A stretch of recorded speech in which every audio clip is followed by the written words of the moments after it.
Hello दोस्तों, मकर संक्रांति की ढेर सारी शुभकामनाएं। आइए हम लोग मकर संक्रांति की कथा का श्रवण करते हैं। बहुत प्राचीन समय की बात है। पृथ्वी पर जब अधर्म बढ़ने लगता था तब देवता चिंतित हो जाते थे। ऐसे समय में सूर्य देव ने संसार को धर्म और ऊर्जा देने का संकल्प लिया। जब सूर्य देव धनु राशि से निकलकर मकर राशि में प्रवेश करते हैं, उस दिन को मकर संक्रांति कहा जाता है। इस दिन से सूर्य की उत्तरायण गति आरंभ होती है। शास्त्रों में उत्तरायण को देवताओं का दिन और दक्षिणायन को रात्रि माना गया है। महाभारत काल में भीष्म पितामह को इच्छा मृत्यु का वरदान प्राप्त था।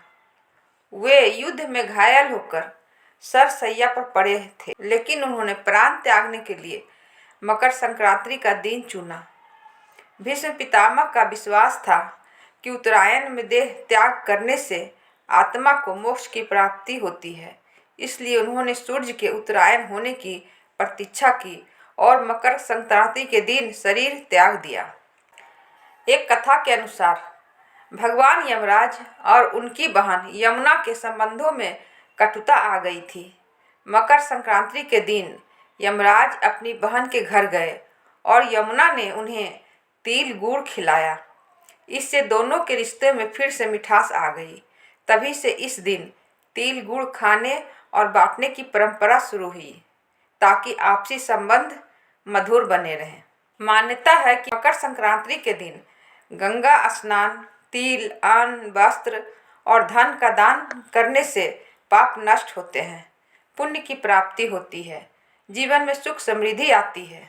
मकर संक्रांति हमें सिखाती है कि जैसे सूर्य अंधकार से प्रकाश की ओर बढ़ता है, वैसे ही हमें बुराइयों को छोड़कर अच्छाई की ओर बढ़ना चाहिए। प्राचीन काल की बात है।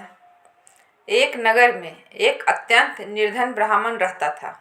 वह सदा सत्य बोलता, भगवान सूर्य देव की भक्ति करता और जो मिलता उसी में संतोष रखता था। उसकी पत्नी भी पतिव्रता और धर्मपरायण थी। वे दोनों प्रतिवर्ष मकर संक्रांति का व्रत बड़े श्रद्धा भाव से रखते थे।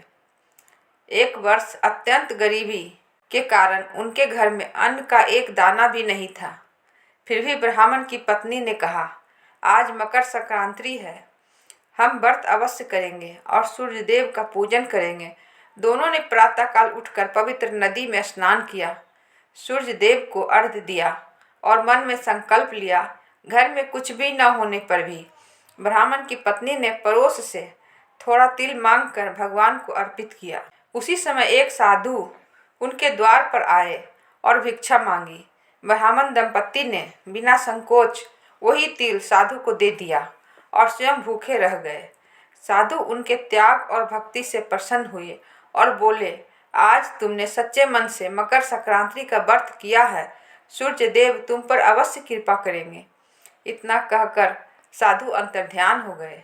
अगली सुबह ब्राह्मण के घर चमत्कार हुआ। उनके आंगन में स्वर्ण मुद्राओं से भरा पात्र प्रकट हुआ। धीरे धीरे उनके जीवन से दरिद्रता समाप्त हो गई।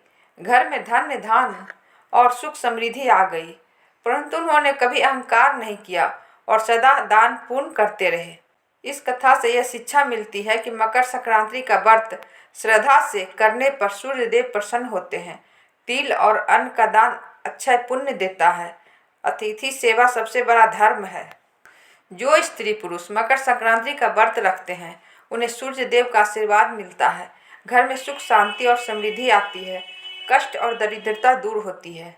इसलिए मकर संक्रांति का व्रत श्रद्धा, दान और सूर्य उपासना का विशेष पर्व माना जाता है।